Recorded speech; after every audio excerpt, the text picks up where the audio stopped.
get started. Thank you everyone for being here. This is Medieval Joy. I'm Robin Reich. I am a professor of history at Seattle University, where I teach and do research on the medieval Mediterranean and history of medicine. Our sound's coming in and out. I'm also a co-founder of the Medievalist Toolkit. Let's see if that works a little better. I'm a co-founder of the Medievalist Toolkit, which is an academic-based group that teaches and researches on the modern uses of the Middle Ages in pop culture and politics. Before we get started, I just want to give you a little bit of background of what this event is, how it came about. The Medievalist Toolkit was founded by myself and some of my colleagues when we were graduate students in response to a lot of the political rhetoric around the 2016 election. A lot of political organizations were using references to the Middle Ages to justify some very hateful and often violent ideologies. And so we wanted to find ways to leverage our research to educate the public. We recognized that there was already a lot of great information out there that wasn't really getting to the general public. And we were curious why. We wanted to know, how do we actually make academic research accessible for people who are not in academia from both directions. At the same time, we have come to recognize that academics are not always great at communicating, and that most people learn about the Middle Ages through pop culture. And this is not a bad thing. There's a lot of great, inspiring, fun material out there. And in general, academics should be more aware of this and embrace it more. So today, we are thinking about this sort of positive, joyful side of the Middle Ages and its use in pop culture and in life and in politics to some extent. The word medieval is kind of funny in that it has so many meanings in our culture. From the academic side, we use it to mean this massive time period. We'll often mark it from the 5th century to the 15th, so a 1,000-year period, sometimes even longer. Sometimes it means just Europe, sometimes it means worldwide. But it also conjures up all these iconic images of knights and castles, the plague doctor, dragons. These are not all historically based. That's fine. But the medieval is a vibe, it's a feeling. It has its own meaning in English as backward, uneducated, underdeveloped. It can even mean unsanitary. It's been used to justify and to criticize some of the worst human behavior. And to some people it means purity, and to some people it means oppression. It carries these very negative connotations, even though it is a source for so much fantastical inspiration. So at the Medievalist Toolkit, much of our work has focused on these very negative, kind of problematic uses. But we continue to come back to the medieval period, even though it can be this source of negativity. Why? That's what we're talking about today.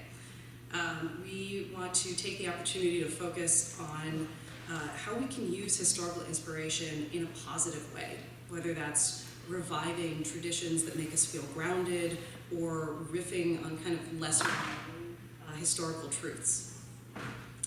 Today we are making space for joy. What's beautiful, appealing, comforting, exciting, funny, inspiring about the Middle Ages?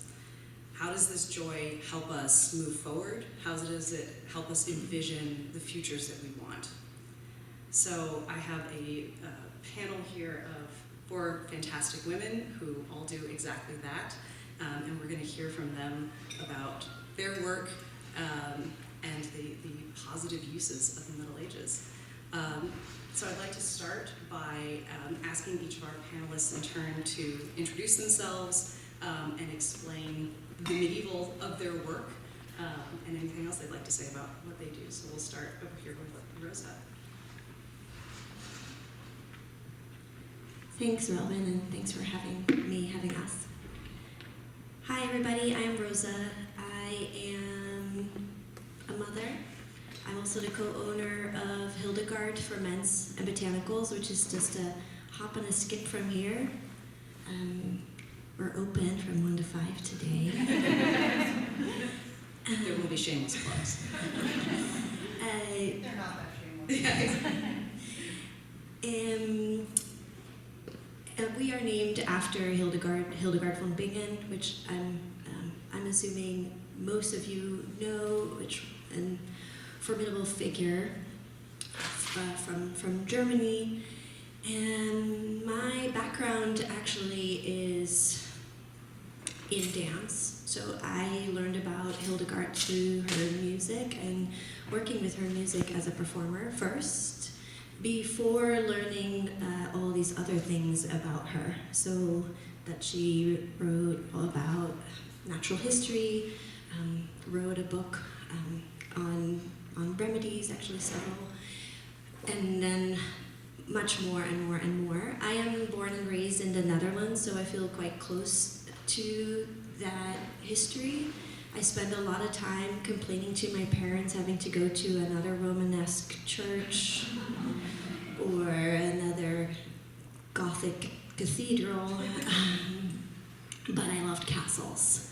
So that was okay, and I loved historical fiction. I spent a lot of time reading books with strong female characters, also learning about medieval women mystics. Those were things that I was interested in as a child. So the plants came later, in the sense that my formal education in herbalism has been maybe the last 10 years, but I've always been working with plants. I'm kind of talking about the kind of kid that I am, but I asked for a pruning book when I was about 8 or 9.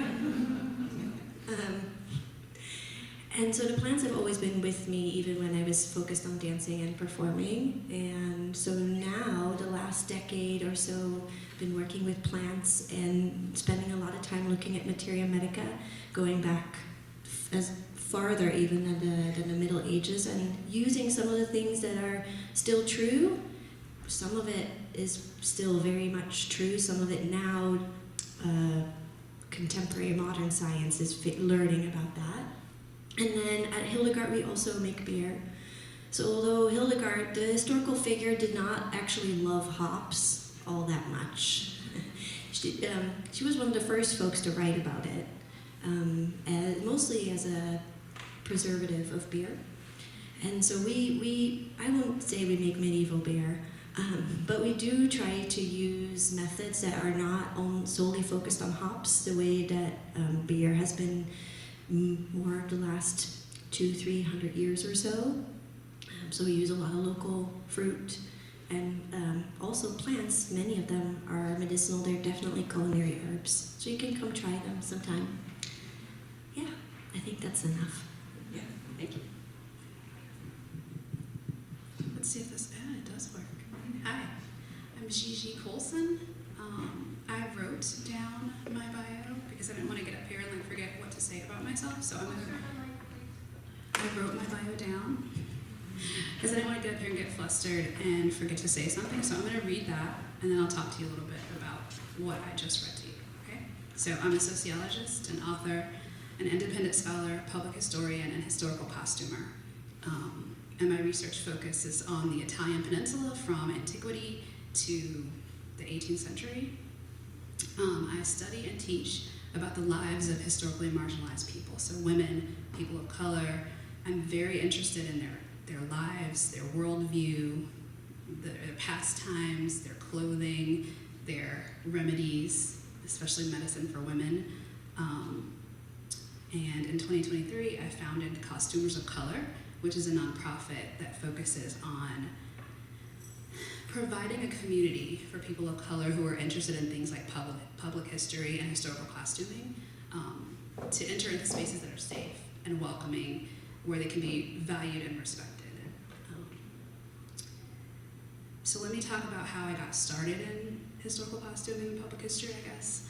I am autistic, so I've always been fascinated with people because they confuse me. And so I went to my undergrad degrees in sociology, and my graduate degree is interdisciplinary sociology and environmental science, because I wanted to be an environmental sociologist. That worked out really well because I learned a lot about people through my undergraduate studies. It helped me, I think, understand the world better by looking at how people behave in groups across time, and that led me to people in the past, right? And the more I studied people in the past, the more I was like, wow, we are really not that different. Their fears and hopes and dreams were similar to ours, and their lives, right? They had pastimes, they had, a higher power, faith in something outside of themselves. They looked to community to survive, and they depended on each other. And even the ones who were marginalized, who had less power than they deserved, found a way to get through and succeed, and their stories come down to us today because of that power that they had inside of themselves. So that led me to want to dress like them so I could understand them better. So historical costuming came into the picture, as well as I traveled to Europe to study historical apothecaries is where I kind of started. Books of secrets from the Italian Renaissance, that sounds so like spooky. I was like, there's a book of secrets? I want to read that book of secrets. So just little by little, I just started to have this really great picture of historical women especially put together. And all the puzzle pieces were just interesting to me. And so I guess that's probably enough, right? Yeah, I'll talk more later. Okay, my turn to figure out the microphone. Hi, I'm Jessica Van Hattem. I am a technical writer and a diversity, equity, and inclusion consultant from Chicago. Yes, I love it. So I got into historical reenactment, actually, in my mid-20s. I had no idea it was a thing at all. I had always been interested in kind of like what I call like the entry-level medievalism. So I like to go to like Renaissance fairs, and I liked a lot of historical fiction. I studied abroad in Denmark and in Iceland, and that's where I kind of got my start into reenactment, because there's a lot of reenactment groups in those areas.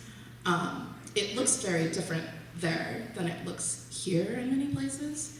So Gigi and I actually both participate in a fairly large reenactment group here. And it's very broad, and you have the opportunity to kind of explore whatever culture you would like within the time period. And so what I did is I kind of fell into learning about the cultures I never had the opportunity to learn about in school. So my current passion is learning more about medieval Ethiopia, which is something that I don't believe I'd ever really touched on. And so learning about kind of like what the medieval period looked like beyond Western Europe, which is so much of what we see, was very important to me. So yeah, I did see very quickly that there were challenges in these spaces. As a technical writer, my everyday job is going to scientists and engineers and being like, this is great, I'm sure. No one knows what you're saying, so I'm gonna just zhuzh it a little. And so being able to go to people who are less familiar with academic principles, who are less comfortable with having to research in spaces, who might be 10, 15 years, 20 years out from ever having to write a paper or anything like that, or who have never had to do that but are not interested in it, it was very important to me to make what we do accessible for everyone, and particularly make what we do accessible for people who don't normally get to see themselves represented in these spaces. Because regardless of whether or not they choose to study in those areas, I think they need to know that they have the opportunity to. So yeah, that is kind of who I am and what I do. And you'll have to listen to me more later, so I'll stop.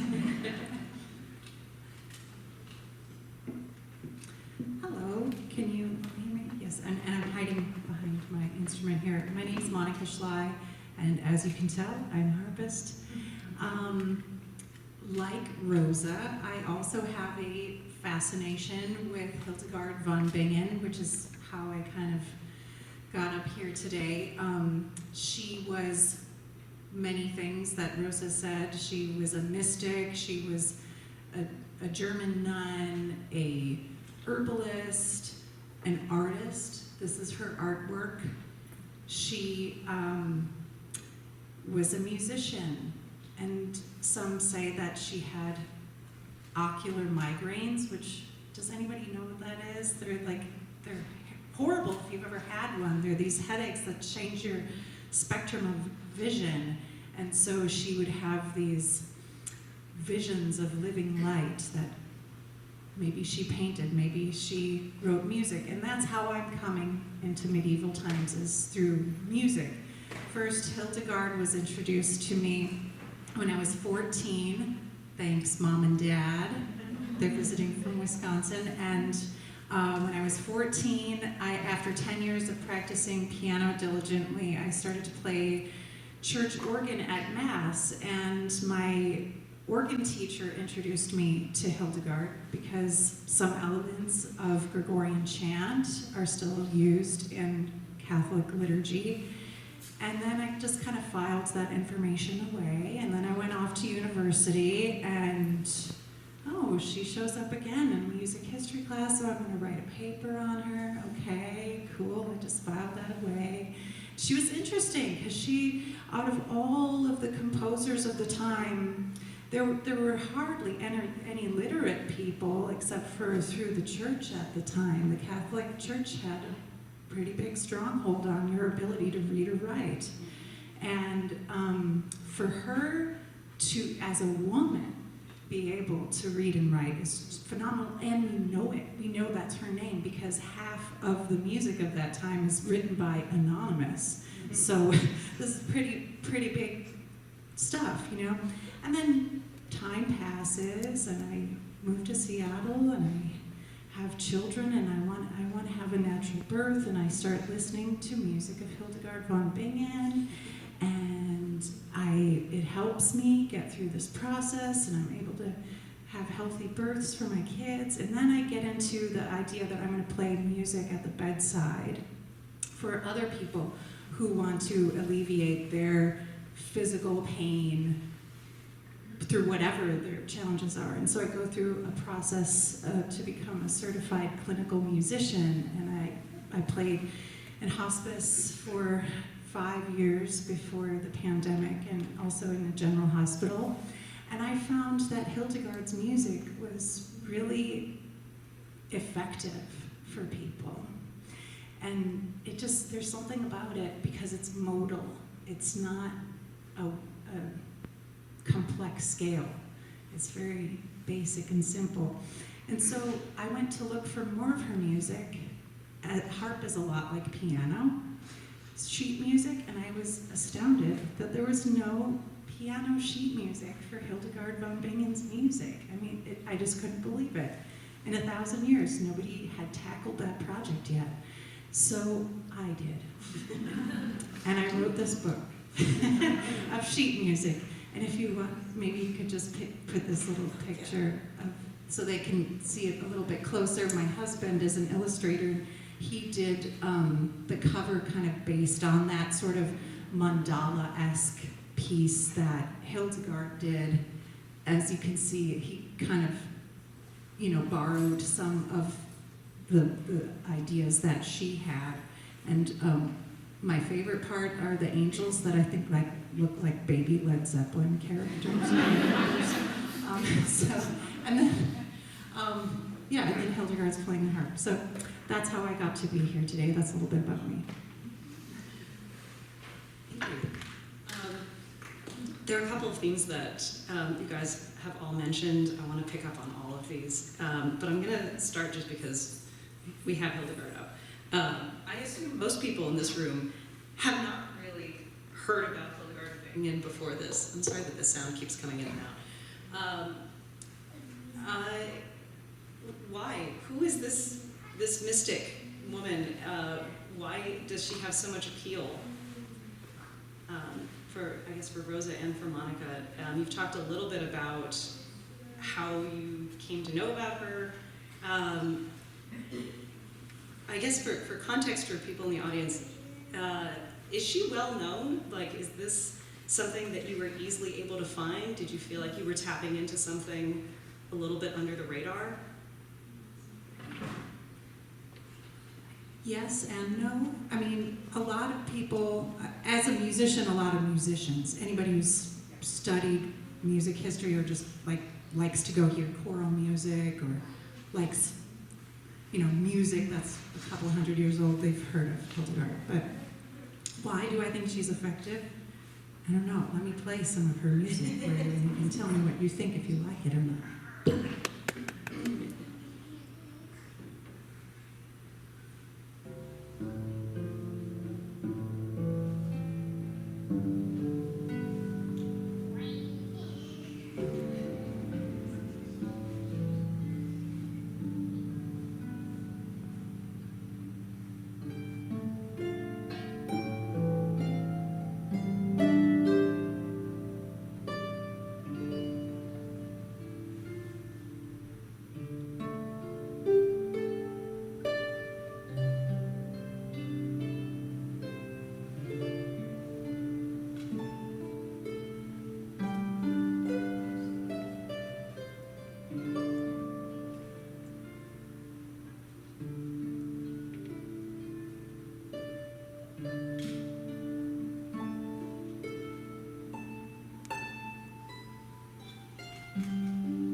If you haven't heard of Hildegard Ferments Botanicals, check that out also. It was one of those pandemic joys, actually, for me.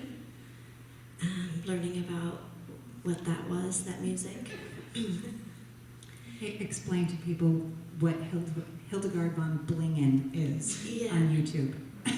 Right, it's on YouTube, and I don't know, the musician behind it, as far as I know, is still anonymous. And she interprets, she uses real instruments most of the time and sings beautifully, but uses pop music from like Taylor Swift to maybe even Led Zeppelin, and rewrites it somewhat, and then sets it to these old European instruments. It's really fun and really beautiful. And I have a playlist.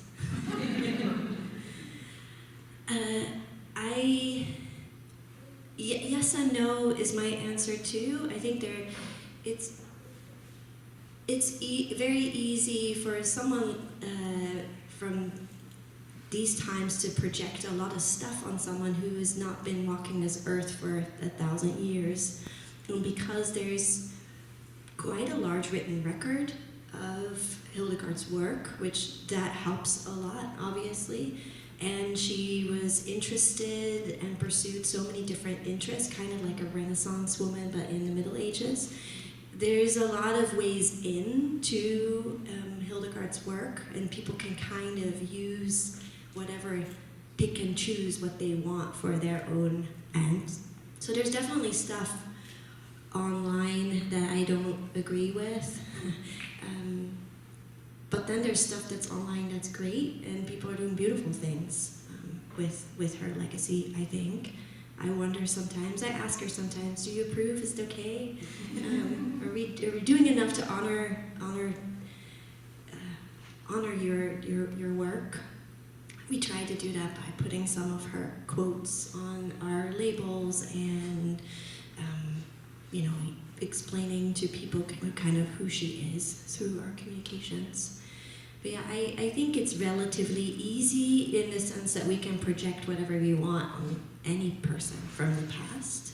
But if you really want to get behind who she is, I don't know. I still don't know. I can definitely tell she's a complicated person. She's a product of her time, and she's also part of the Catholic Church and has to work within those constraints as a woman and then as a person of faith. And some of it, I don't know if those are her honest and true beliefs or if she said that just so she get away with some of the things she said.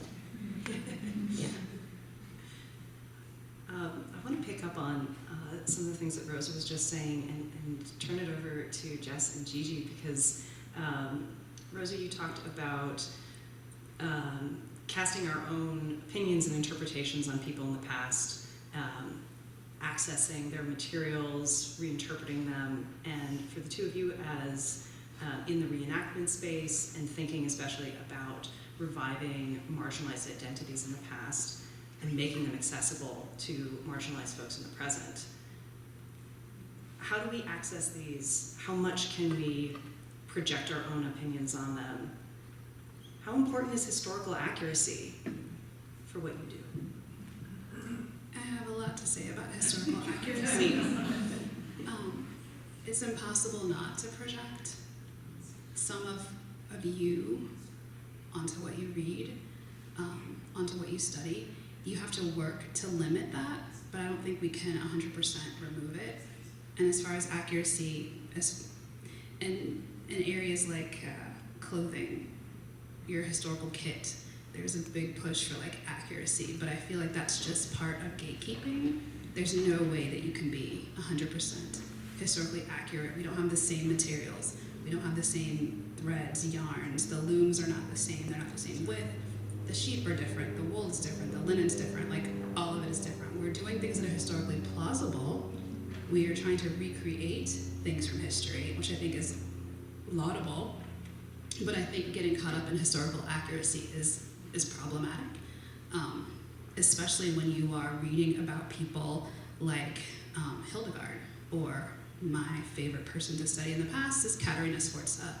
When I read her story, I mean, there's been so many portrayals of this woman, this general, this countess, this Renaissance woman, this apothecary. It's really hard to not think about modern women when you read about her because she did so many things that women were not allowed to do, and she suffered for it. So I think you just have to be cognizant of the tendency to impart your own bias onto these past people and try to check it when you can, and then say that. Like, as a scientist, just state your limitations. So I think Gigi is spot on. I do think that we all bring our biases when we engage with any work. We want to be able to fit the work that we're studying into our modern understanding. So we might read about someone who's engaging in something like gender roles in the way we would see them today, and we want to use modern day language and modern day interpretation. But the reality is that something like gender roles has always been heavily dependent on the culture and on the time period. And so it's very hard to kind of superimpose our very modern views on it with anything like accuracy. That said, I think we should look to see ourselves represented throughout time and history. And I think as long as you're mindful that you're bringing your biases as you look at things, it's okay to kind of have that interpretation. I think we also need to be aware of the biases of the sources we're reading. I am very interested, like I mentioned, in what is currently Ethiopia. And so looking at a lot of those historical sources, particularly with regard to food, which is something that I'm very passionate about, is recreating the cooking. Most of my sources are these Portuguese travel logs that are so hilariously judgy. They're so funny to me because they're like, oh, their food is like, oh, it tastes of dirt and whatever. And I'm like, that's okay, that's an interpretation. But we look at how they talked about other herbs and spices from different areas, and we realize that like what they're translating as tasting a certain way, they're actually referring to like turmeric, right? Which is a very unfamiliar spice for people who had never encountered it before. Or people are interpreting, they'll look at the culture, and it's very, very funny to me. I'll have to find the quote at some point, but the explorer basically is talking about how he goes to an area and it's very well farmed and very well tended, and there's a huge abundance of food.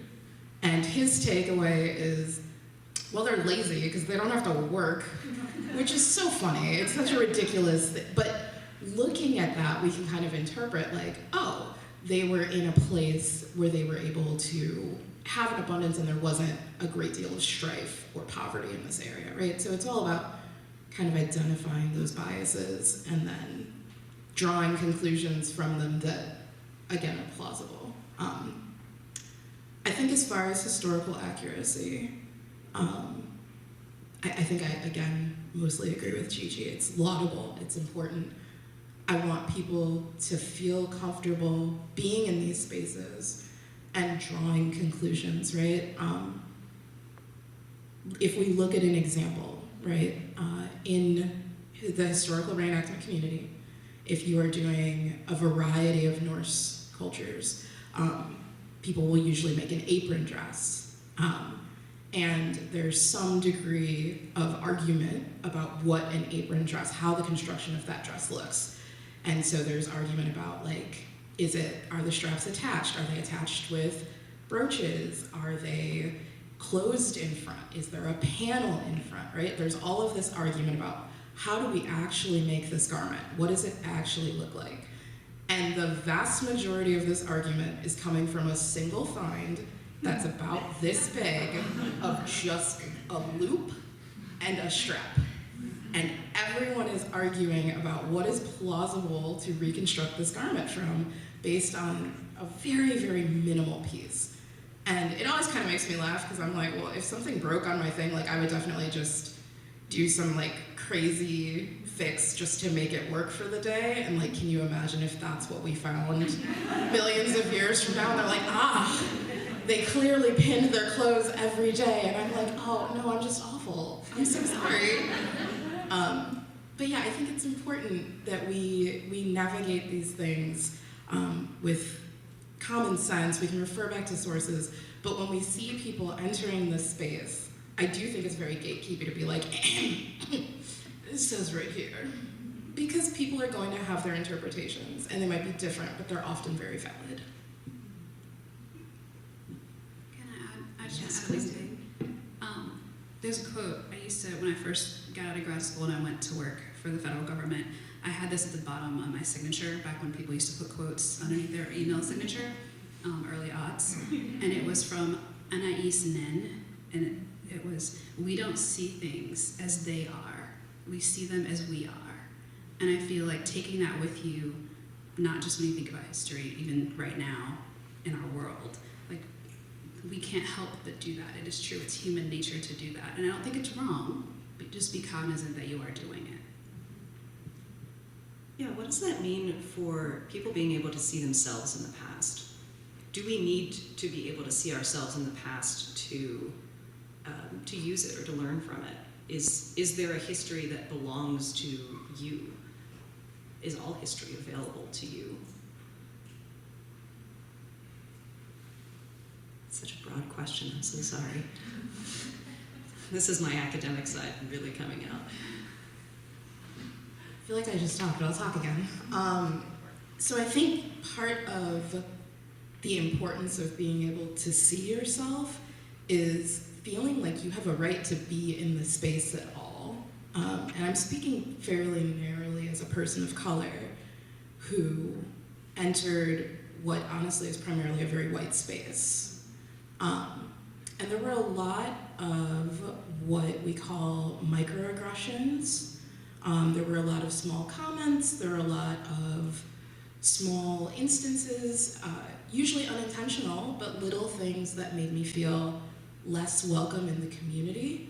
And it's usually misconceptions, it's usually misrepresentations.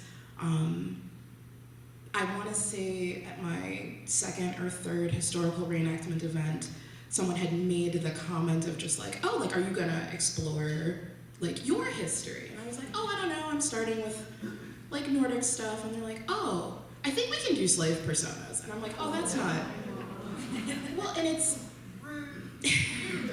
it's not an uncommon view because you take your modern understanding of race, which is heavily based on chattel slavery and what it did with global anti-blackness, with the concept of proximity to whiteness, and you superimpose all of that on top of a very minimal understanding of non-European history, and you get comments like that.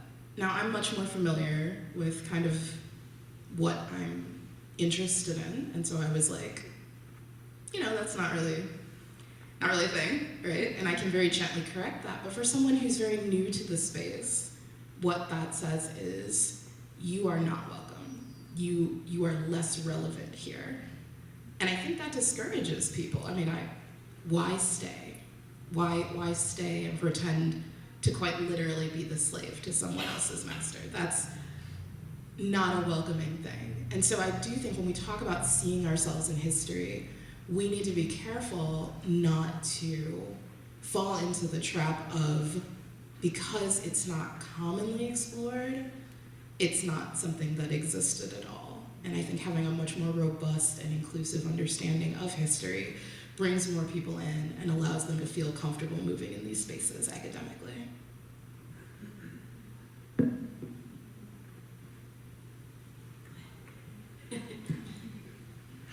I also think that it's human nature to see, I forgot what I was gonna say. I think it's, your question was about doing this.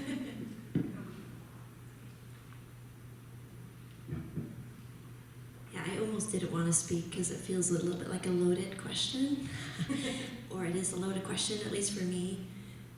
I think it really also depends on your positionality and what has been accessible or available to certain folks and not to others.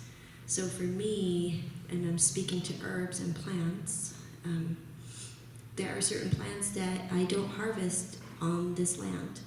I just don't. I don't feel like I haven't been given permission to take them. What's an example? Devil's Club, which also, again, that name tells you, that's not the name that the Coast Salish people gave to that plant. It has some very similar, like, I know about this plant. I visit this plant. I love this plant. It has a lot of spikes. And I don't take this plant because there are plenty of other alternatives that I can either grow or other friends grow also on this land that have similar properties. And I think different people will answer that question differently. Maybe if you have been spending 30 years visiting the same patch over and over and over, and you're like, I know that I can take a part of this plant and it will continue to thrive, that's different. But I think there are other plants that I have no problem harvesting because I've been going back to the same places, and I know if I take even a lot of them, it'll come back. Like stinging nettles right now, it's stinging nettle season. I have no problem taking stinging nettles. I always ask. I always go with something to offer, and sometimes the answer is no, and then that is a combination of a feeling and also knowledge of looking at the health of the plants themselves, and maybe having been there the year before and seeing and comparing that. And it's very, call it intuition, but it's not really just magic. It is magic, but there's work behind it. So that would be my answer with plants. I'm studying a lot of traditional Chinese medicine plants right now and some Ayurvedic plants, and with some of them I have no problem working with those plants. But with others, I'm going to take more time, just because I need to build that relationship and I need to know more. I can be personally enthusiastic, but I'm not going to monetize those plants through my practice or tell other people to use them or pitch myself as an expert on these plants, because and that happens a lot with plant medicine right now. There's a lot of TikTok and Instagram celebrities and people who monetize this knowledge in a way that I think is inappropriate. I'll just say it.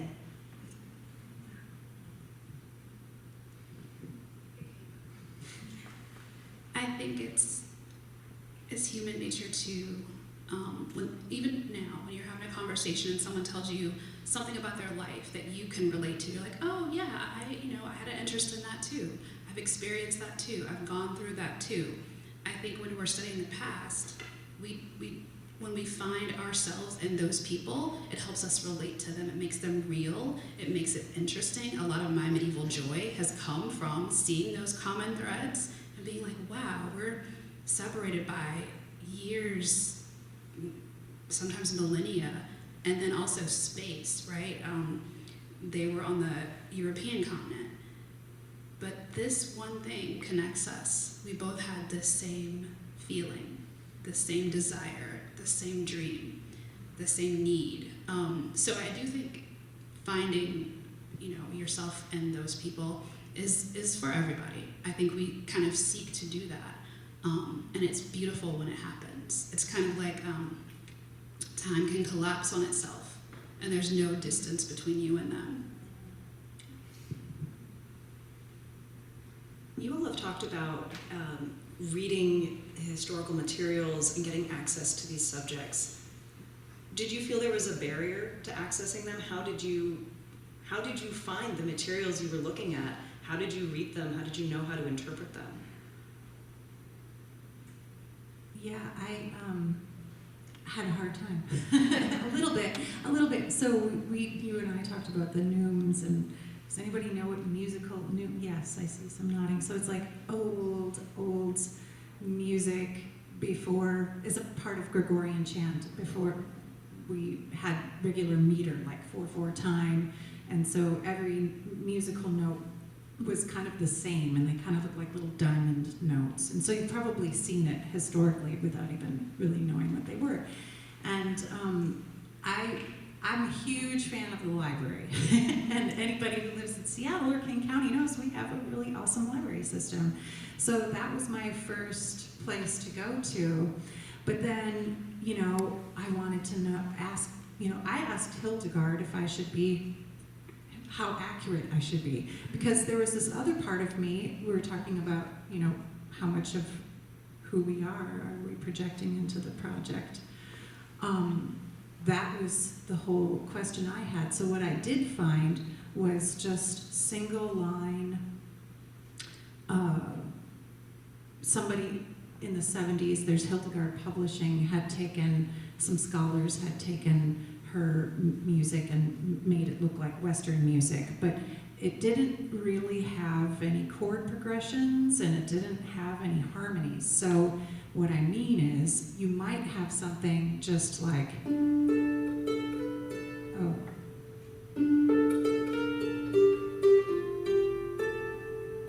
so it might sound something like really, that sounds super medieval, right? So how, I might want to make it a little bit more interesting, but is that being accurate of the time? So what I kind of did was I asked Hildegard if it was okay if I kind of let the music live in the 21st century, and I think, yeah, because it just happened like really naturally. So what I did progressively throughout the book is, like, in my mind, I think the book starts off more authentic. And I even had one student ask me if I could keep in the Latin lyrics for her to sing, because she's a vocalist. So that was easy to come up with because a lot of vocalists, a lot of singers like Hildegard's music, that was easy to find. It wasn't easy to find that piano sheet music, so I had to guess what I thought would sound like nice chord progressions. So, you know,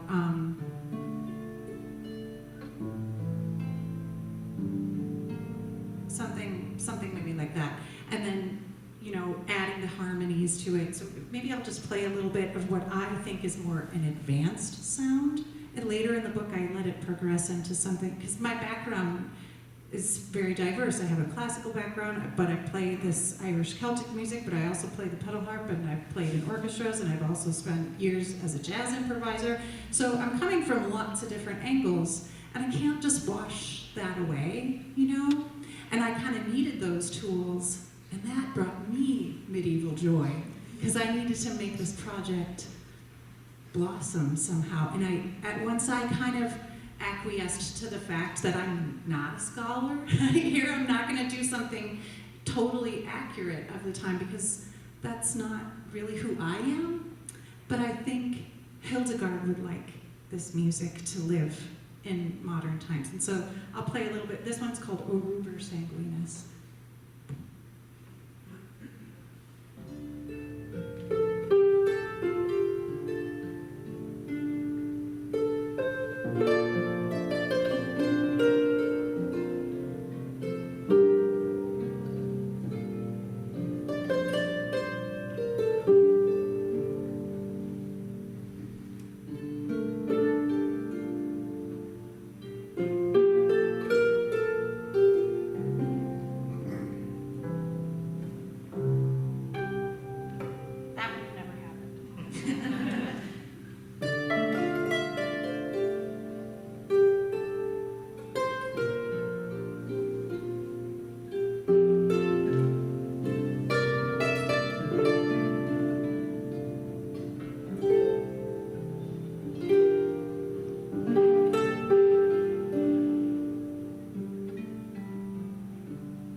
Just pause there, because all the last few bars that I played had very complex chords and the repetition of musical ideas that I've tweaked a little bit. You know, I think that's how that music can live on, just a little bit, you know. That was awesome, thank you. Does anyone else want to weigh in on how do you access historical material? That was really beautiful. You got a CD? No, I'm kidding. She does. Delightful. Yeah. So when you buy the book, currently it is available. You can get these on YouTube. But when you buy the book, there's a download for all the 20 songs in here, and then eventually the music will. This year I have to release them on all the digital platforms. But I don't think anybody buys CDs anymore. Who buys CDs? Oh yeah! Awesome! This is legit a thing we're going to talk about. Okay, so I'm totally not on topic. I think that as far as like barriers, right?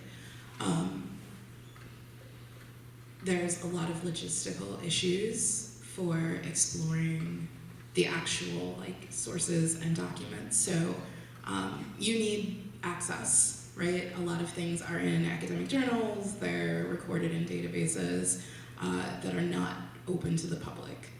Some of those databases are open to the public but won't easily come up on a Google search, so you need to know about them already. You need to know how to look for things, right? You need to know what language to use. You need to be able to think critically about the sources you're analyzing, right?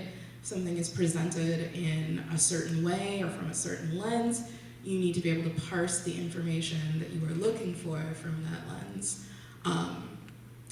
I struggled a lot with translation issues because a lot of the work directly from the medieval, what is now Ethiopia, is in Ge'ez, which is not currently, it's a defunct language that's only really used now in religious communities.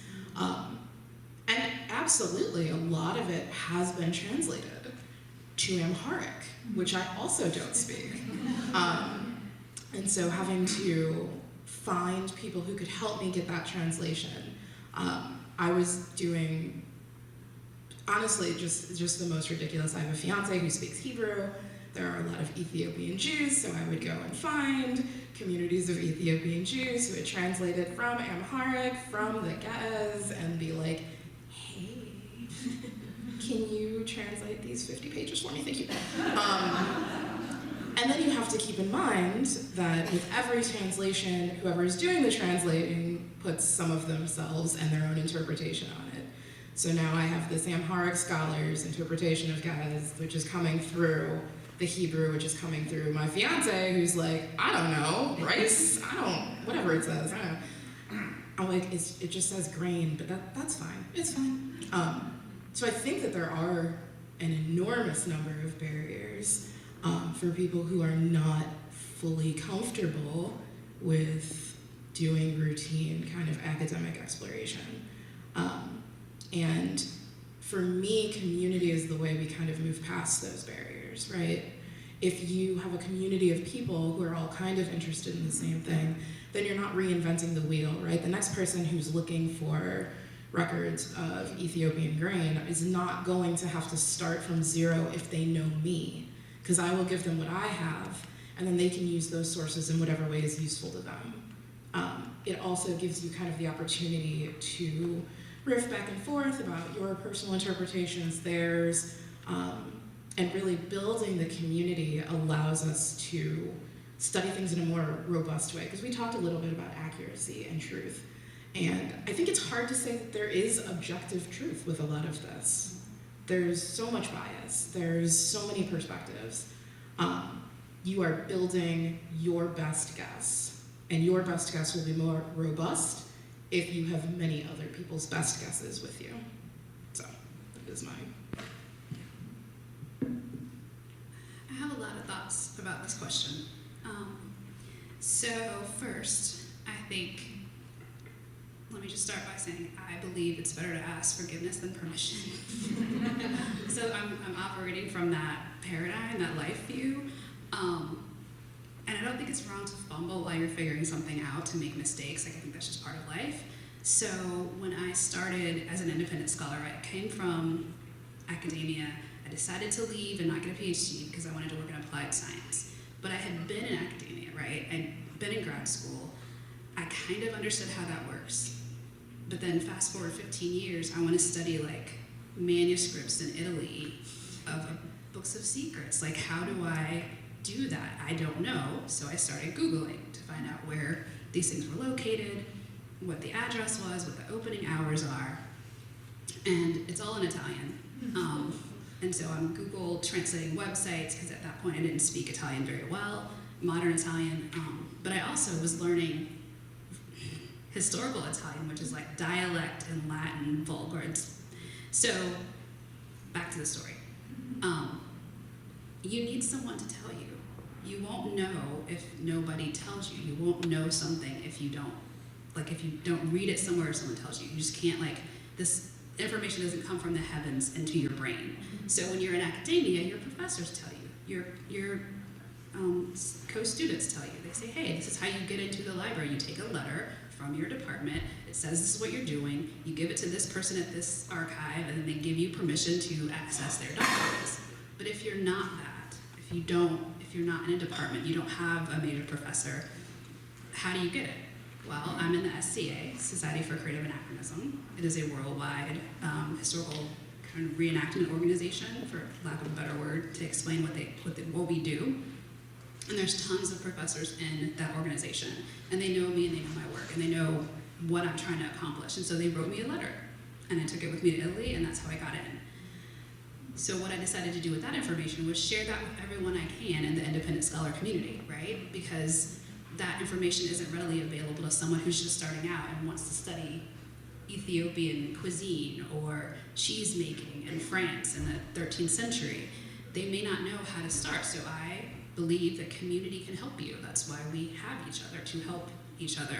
So with an organization like Costumes of Color, we have our Facebook group, I have a Discord, I have an email that I give out to people. I'm like, if you have questions on how to get into historical costuming or get into public history or get into an archive, email me and I will share this information with you. It will not be gatekept. I think that's part of my responsibility. I think knowledge hoarded is knowledge squandered. I think sharing knowledge and sharing that power to empower others and lift them up and give them a pedestal is what I'm put on this earth to do. I can concur with that, Gigi. Yeah, I've noticed that since I have published this book, it came out in December, I have people, harpists from around the country and world, writing to me that there was a hole that got filled, and can I tell them more about such and such a other thing? Yeah, I'm answering lots of emails from strangers these days. It's cool. I think for me it's a little bit different because the plants that people have used for centuries are still here, and we still, even though our ailments are very different because of modernity, yarrow is still yarrow and is still going to have very similar actions on the body. So although there is the whole access thing that you all have been talking about when I want to decipher the Voynich manuscript or read Hildegard's Physica, which I don't understand Latin. And I do because I'm a nerd and I want to understand those things.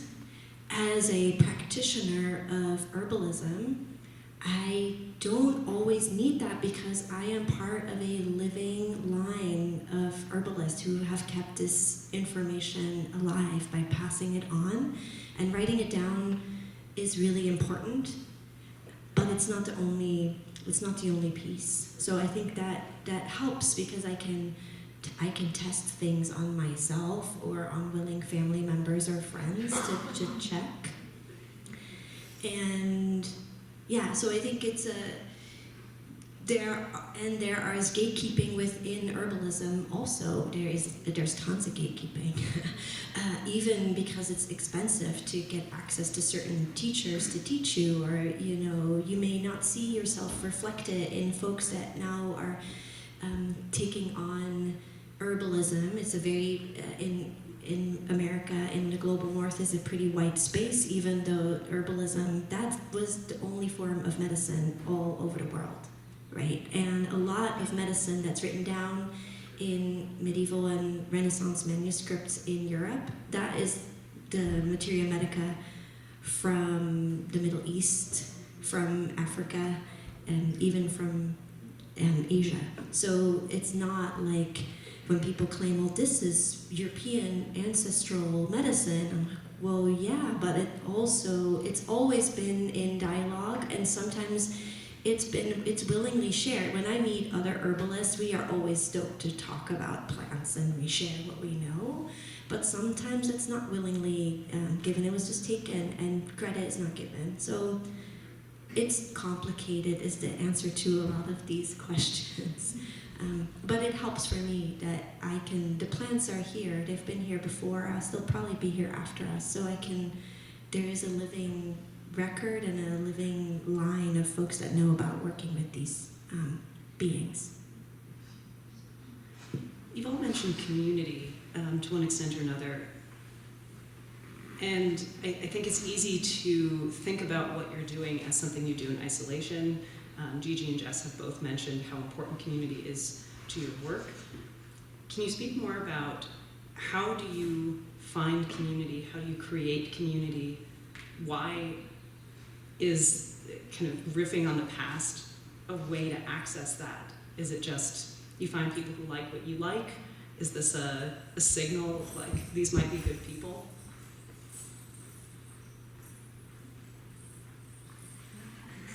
Anyone, please. Well, I'll answer. As a musician, I think a lot of people like music, right? So it naturally is a way to build community, because it's something we experience together, either making it or listening to it or dancing with it, or every time there's a ritual, there's music involved. Every time you get together for any sort of activity, there's often people want to add music to it.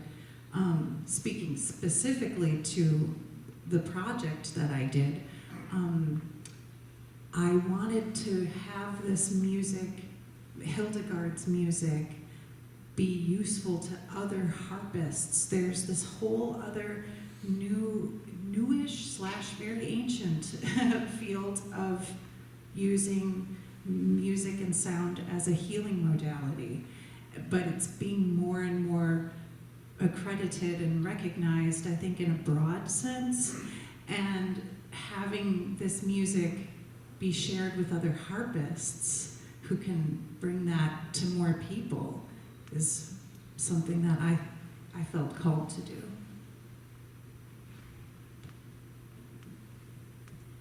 So I think community arises when there's a need for it. And so we're already in a community of people who do living history and historical costuming. That was a community I was already in. But when I experienced exclusion and inequity within that community, and the hurt that comes with that, and then because part of me participating in this community was fulfilling an intellectual need of mine. I felt connected to history. I wanted to study it more in depth. This was a community of people I thought would welcome me and support me in it, and I could do that in return for them. But then when you experience the rejection, then you have to decide, well, am I going to stay in this community or am I going to leave it? What am I going to do now? And so my answer was, well, what about the other people that are already here in this community who are also experiencing this? Let me find them and let us, comfort each other, support each other, stay in the larger community. But then when we need each other to vent, right, or to comfort, then we can go into our sub-community and do that. And just one person, right? Find one other person who you think is probably going through the same thing and tell them about what you're going through, and then they share with you what they're going through, and you're like, yeah, we same experience. And so now we're a sub-community, we're gonna help each other, and there's a third person over there. We think they're experiencing the same thing. Hey, you wanna come over here and sit with us? Like, do you wanna hang out with us? I mean, you may live 2 states away, but we have a Facebook group. We can just talk online. So I think the community that I needed came to me when I needed it because of a common experience. And what was your original question? I think that basically Answers it? yes. Yeah. Okay, so in addition to that, I think there were several other communities around. There was a Scadians of Color group on Facebook.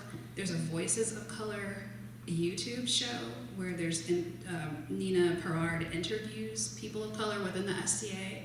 And you can watch those interviews and learn about the experiences of people of color in that particular living history group. And then when I created Costumers of Color, that was a whole, do you want to pull up the?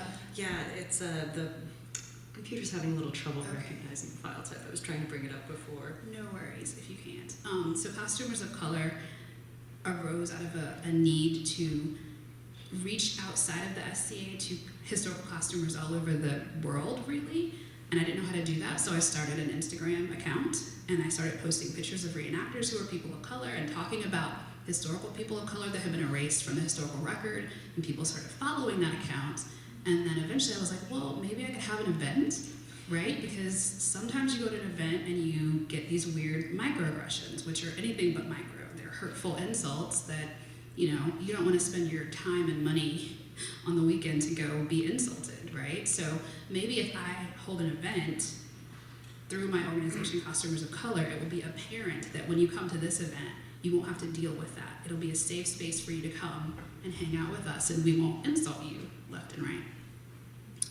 And then I thought, well, how can I do that? I'm gonna start a business, maybe a nonprofit. Let's make it nonprofit. I'll just work for free doing this. Yay, let's do that. And oh wait, maybe we can have a scholarship program for people of color who are studying history or costuming, or yeah, let's do that. And oh wait, I really want to go to like Italy during Carnival and costume there, but there's nothing but white people on these Instagram photos, and I don't know if they would welcome me. I don't know if it would be weird if I showed up.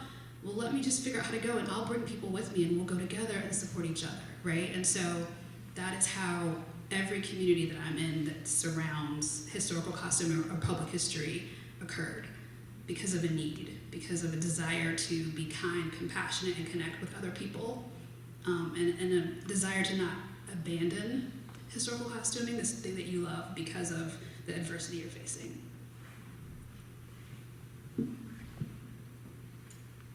I could not agree more. I was literally thinking, like, I guess every community is a need, right? It's a need for connection, it's a need for an affinity space. I guess I'll just tack on really quickly that different levels of community for different purposes are very important.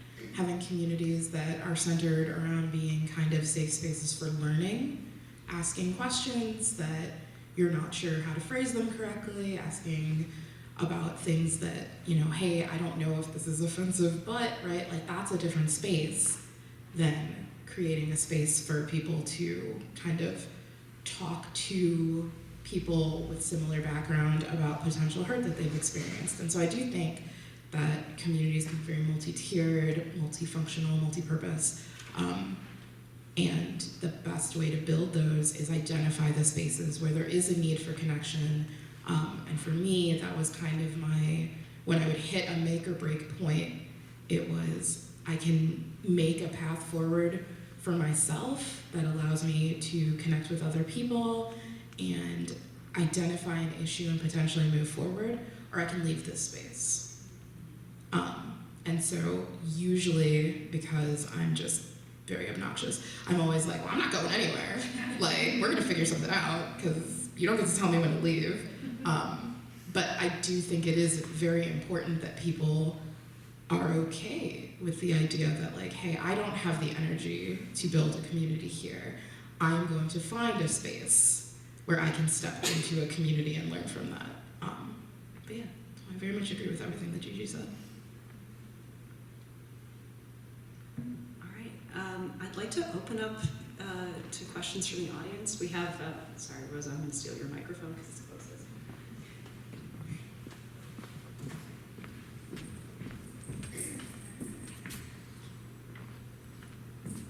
Okay, we got 1, 2, and 3. Start with the.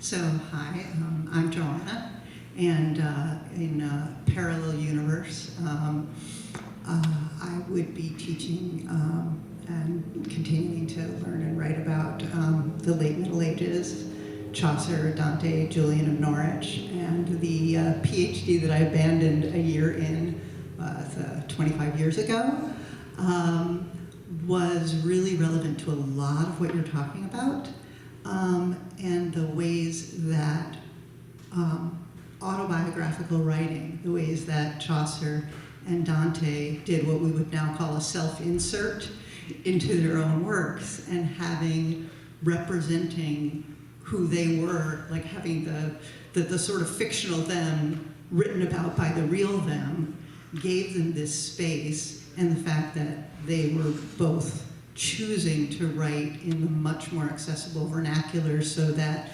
people could read and understand in the language they knew rather than, or be read to in the language that they knew, right?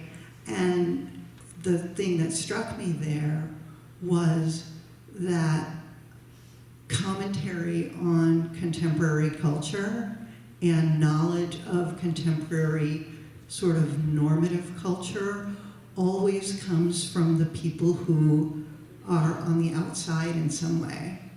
And so Chaucer, Dante, Julian of Norwich, dozens of other people were sort of pushed to the sides, were exiled or demoted or etc. And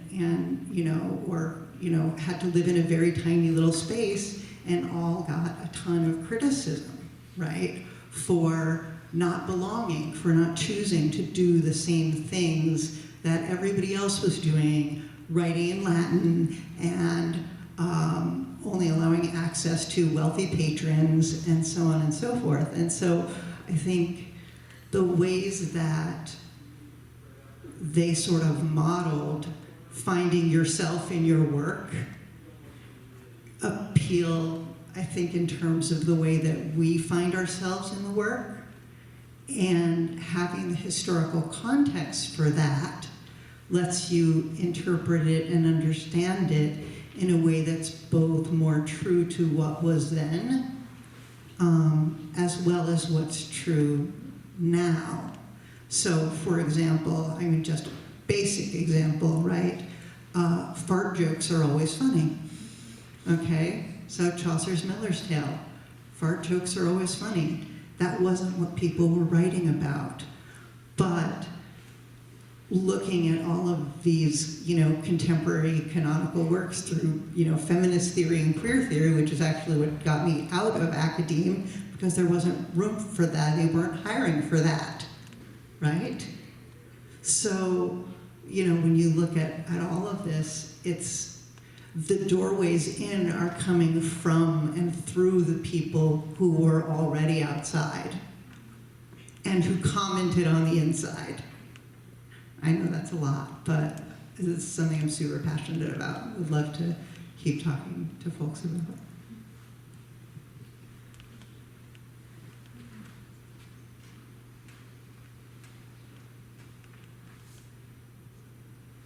Thanks so much for sharing your work, for the richness that you bring to the historical project.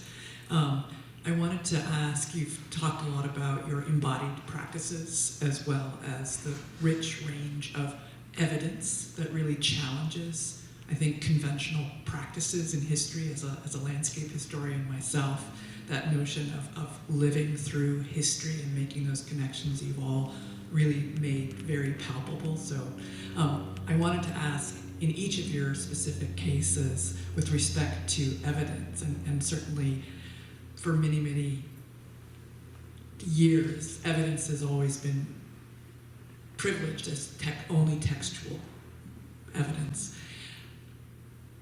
I'm wondering if you could each share with us some of the most exciting evidence or findings that have changed the way that you've thought about your own historical practices and what you know about the respective paths that you study. Thank you.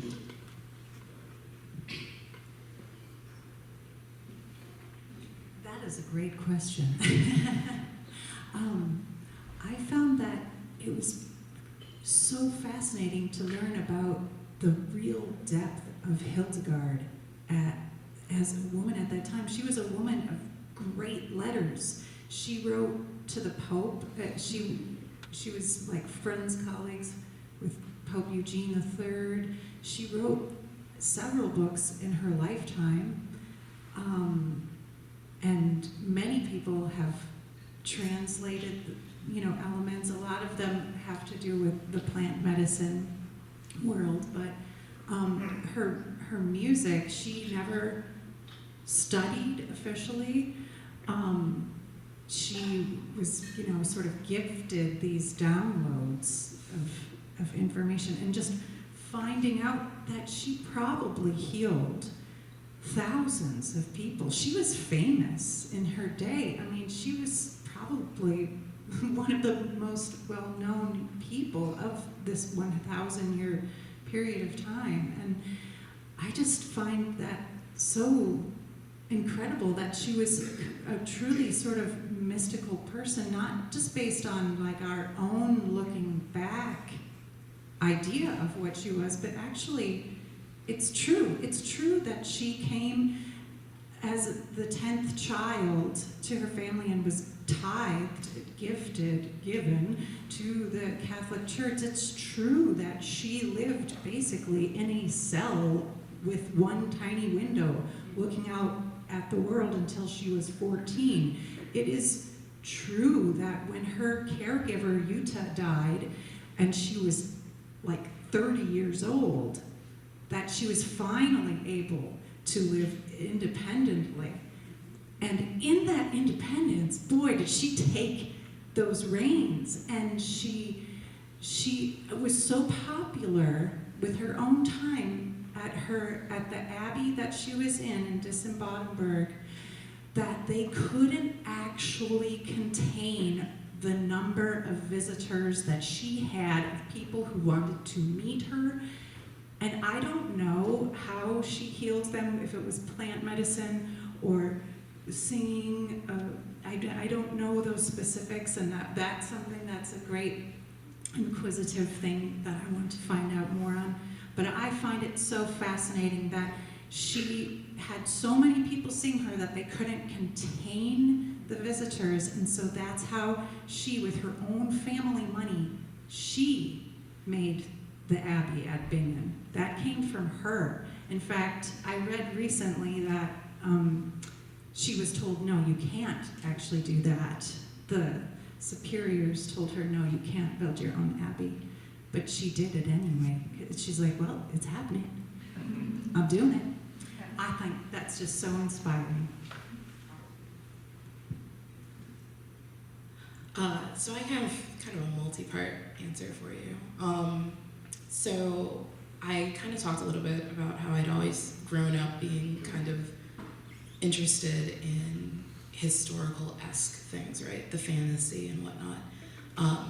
And I think at some point there was, the vibe shifted, and suddenly we were much more open to looking at communities of color and alternative readings of history. And you start to see that pop culture vibe move, and you've got things like Yasuke and other like people of color who are defined historical figures being explored more commonly. And so I think that vibe shift kind of opened things up, because there was always a distance for me before that.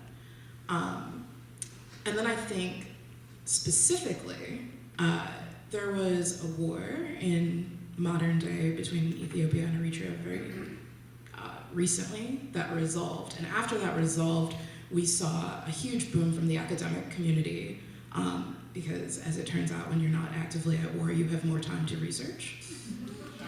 So suddenly you could access, there was a book released that's a companion to medieval Ethiopia.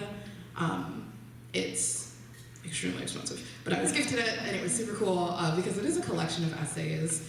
And up until then, all of the texts available in English were skewed from a perspective of often it was religious, or often it was a mention in a different book.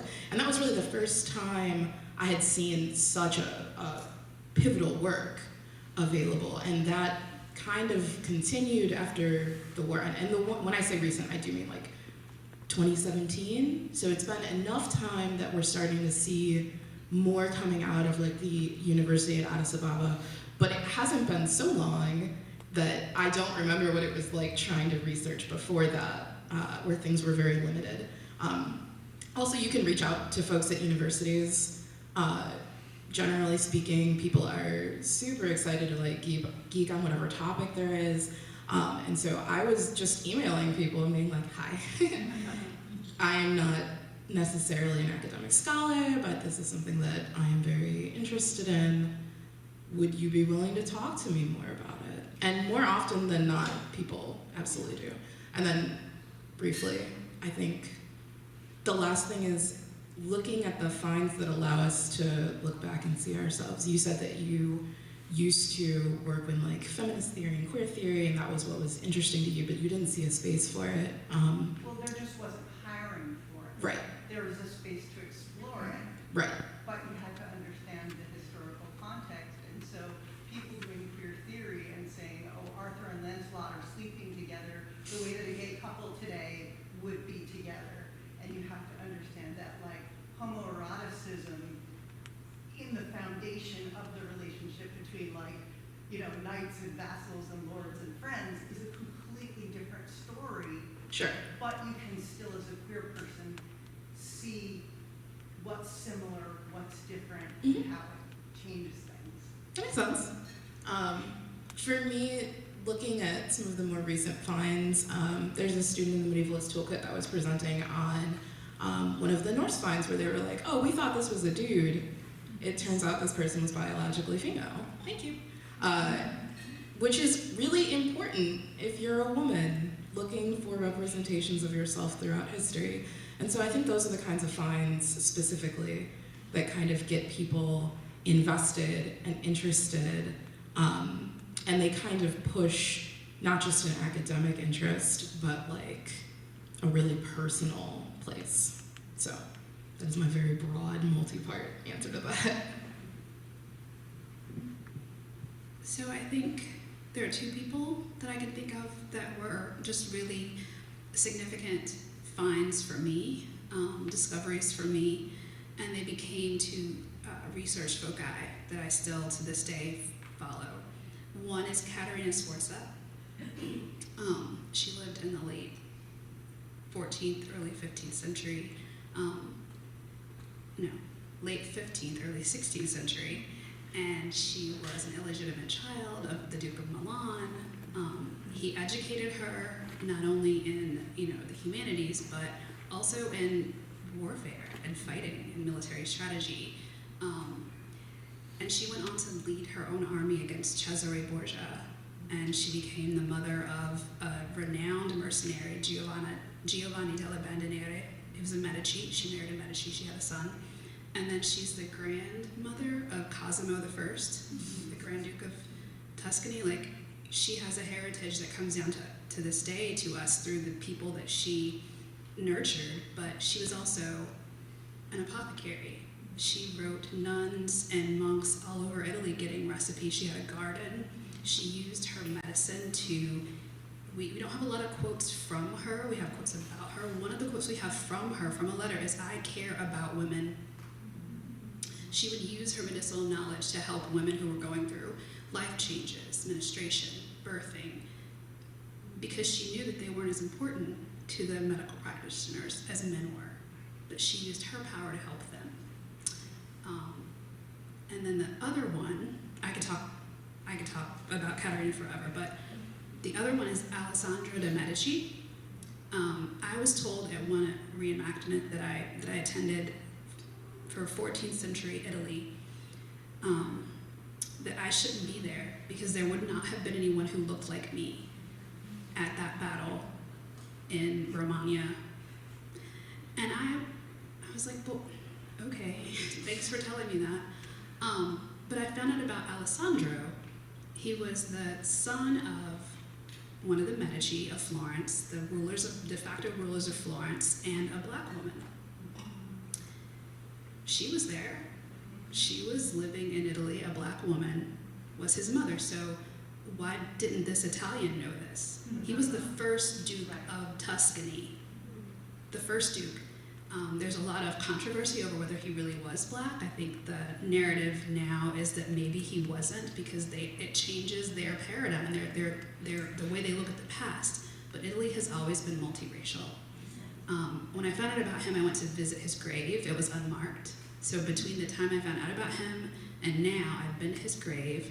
I have met someone who is studying and writing a book about him, a black Italian woman, and she petitioned the Medici Chapel to put a marker on his tomb because he was assassinated, so they put him in the tomb with his father.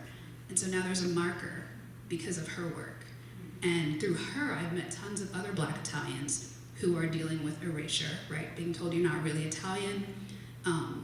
Anyway, so that led me to this new community of people that I try to lift up and spread the word about and support them. So those two people, Caterina and Alessandro, very just amazing people from the past who were marginalized but did not stay in the margins.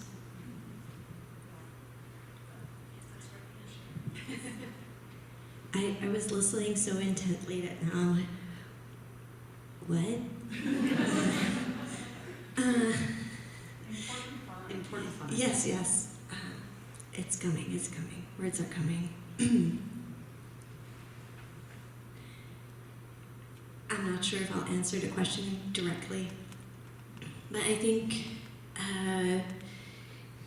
for me, one of the big finds in pursuing something that a lot of people were like, well, herbs and plants, what's that? And there's a lot of misconceptions also what herbalism means a lot of things to a lot of different people, just like the Middle Ages maybe means a lot, you know.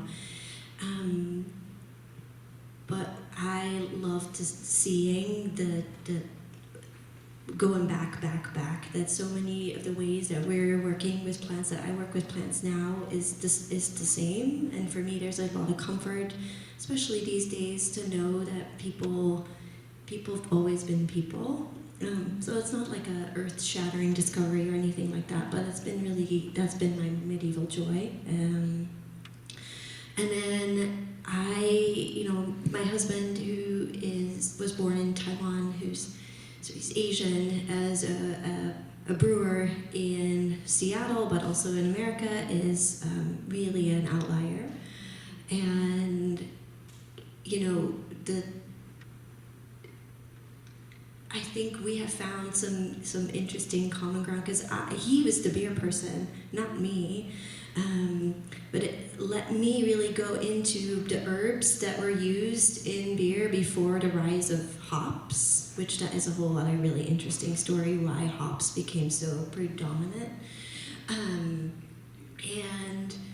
it's been I've gradually becoming a more of a beer person as a result, because I realized that I didn't see myself reflected in the beer industry at all. But then it was even worse for him, I guess. And I think we've been having lots of fun looking at this intersection of, not that our beer tastes medicinal at all, but it's sort of this, people used beers and wines and vinegars as a way to deliver the medicine for so long. And now there's a whole alcohol is bad, and I understand that, but also it's been fun for us to explore that and look back. And there seems to be, at least from the academic side, there's a lot more being published about that seems actually rooted in not just a fun thought experiment, but actually a beer that's palatable. Because I do have to say that some of these historical beers from around the world, and then you try to make one, and they are not, I don't think people wanted to drink those 500 years ago. And I think that is there's a really great connection between academic research and people who are applying some of that, where we can have a conversation about, go back to stinging nettles, I wonder if that's lost in translation, because you play a game of telephone with the past, and maybe it's not rice, maybe it's grain, maybe the stinging nettle was used more, you can find some nuance there. So those have been my discoveries, and I am really excited about those intersections. Yeah. I think we have time for one more question. Testing. Let's see if someone over. Oh, yes. Hello, fellow Scadian and baronial A&S champion. My question is multi-part. How can I, as a champion, help raise costumers of color up? And would you guys be willing to give a talk at a future event? Yes. Yes, we would. We can talk more after. Yeah, there will be time I want to to get talk your to all the information, and we can discuss how you could assist. I mean, we are building a multicultural community of people who all believe that valuing, welcoming, and respecting people of color should be the norm. So you can definitely do something to help. I will say that we do have upcoming October 4th. We have a Georgian salon we're going to hold at the Women's University, WUC, Women's University Club? Downtown Seattle Women's University Club. See, I didn't practice saying this, and I completely forgot what the acronym stands for, but in downtown Seattle, on 6th Street, there's a Women's University Club. It's in a revival Georgian building. It's beautiful. And last year we had our first annual event there. It was an 18th century event where everyone dressed up like Court of Marie Antoinette, and we talked a lot about the Chevalier Joseph Bologna, who was a black man from the past that a lot of people don't know about, but he was in the court of Marie Antoinette. He was a knight, and his mother was black. His father was French. So our second annual event is coming up October 4, downtown Seattle, costumersofcolor.org. All the information is there. If you would like to support us buying a ticket and coming, or paying for a ticket that you want to donate to a person of color would even be helpful. And you can read all about the organization and the things that we do on that website, costumersofcolor.org. Yeah, just hit us up after. There's a bunch of us. Yeah, she's on the board of my nonprofit, and so is this lady out here. And I'm speaking at McMinimans about fashion in July, 18th century fashion specifically, in advance of the McMinimans History Pub Ball. So we can talk about that afterwards too. We had two other questions, one over here and one over there. Yeah. And if you don't get a chance to ask your question right now, our panelists are going to be up here for a little bit, and you are more than welcome to come and talk to them directly. Thank you all so much. This has been a really inspiring presentation. I was just struck by the fact that all of your